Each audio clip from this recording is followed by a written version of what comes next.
दोस्तों, आज मैं आपके लिए इस वीडियो में गणेश जी भगवान की कहानी लेकर आई हूँ। एक समय की बात है, एक गांव में एक सेठ रहा करते थे। वह गणेश जी भगवान के परम भक्त थे।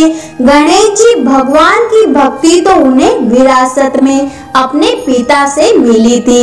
वह रोज भगवान को भोग लगाते, गणेश जी महाराज की आरती करते, पूजा पाठ करते। उसके बाद ही वह कुछ खाना खाया करते थे। गणेश जी भगवान की उन पर विशेष कृपा भी थी। उनके घर में किसी भी चीज की कोई कमी नहीं थी। केवल उसकी पत्नी को छोड़कर, उसकी पत्नी का नाम था शांति, पर वह बिल्कुल भी शांति से नहीं रहती थी। वह घर में हमेशा अशांति फैलाए रखती थी। उसे भगवान की पूजा पाठ करना बिल्कुल भी पसंद नहीं था।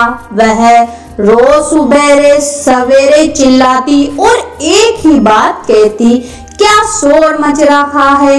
रोज घंटी और शंख बजाकर पूरा गांव इकट्ठा कर लोगे क्या। सेठ उससे बहुत समझाता, पर वह कहाँ समझने वाली थी। एक दिन सेठ को किसी काम से बाहर जाना पड़ा। उसने अपनी पत्नी से बड़े प्रेम भाव से कहा, शांति, मुझे एक दिन के लिए बाहर जाना है। इतना काम कर देना कि मेरे प्रभु को भोग का ध्यान रखना, नहीं तो मेरे प्रभु भूखे ही रह जाएंगे। शांति ने ऐन मन से बात को सुना। जब सेठ चला गया तो उसे एक उल्टी चाल सूझी। उसने सोचा, यदि गणेश जी को घर से बाहर निकाल दूं तो रोज रोज की आरती, पूजा पाठ, भोग और शंख की आवाज की झंझट ही खत्म हो जाएगी। उसने घर के पीछे जाकर एक खड्डा खोदकर उसमें गणेश जी भगवान की मूर्ति को दबा दिया और घर में वापस आ गई। सेठ जब घर वापस आया, उसने मंदिर में गणेश जी भगवान को नहीं देखा।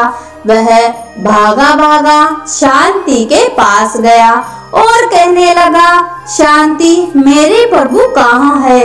वह मंदिर में नहीं है। शांति अनजान बनकर बोली, मुझे तो पता नहीं, मैंने तो कल रात धूप, आरती और भोग लगाकर पर्दा लगा दिया था।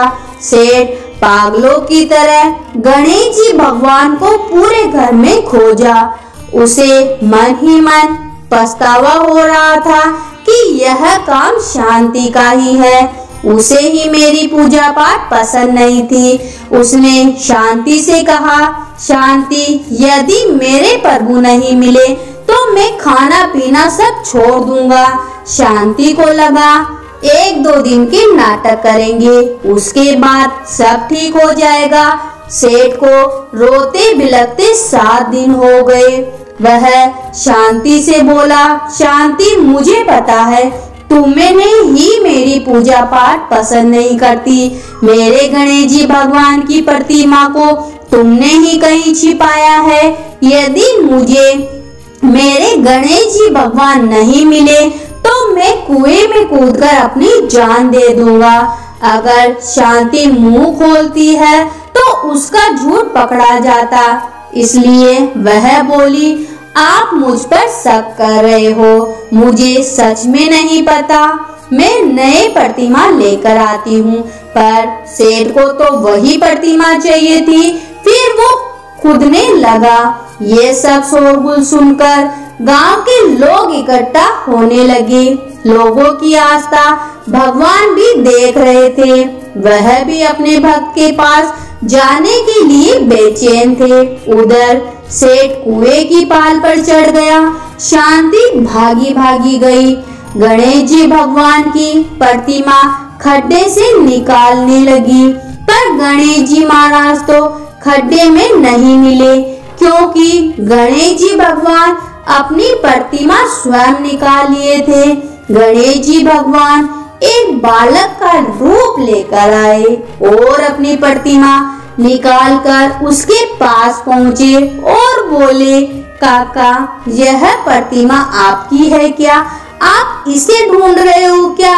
सेठ ने पीछे मुड़कर देखा तो एक सुंदर सा बालक हाथों में उसके गणेश जी की प्रतिमा लिए खड़ा था।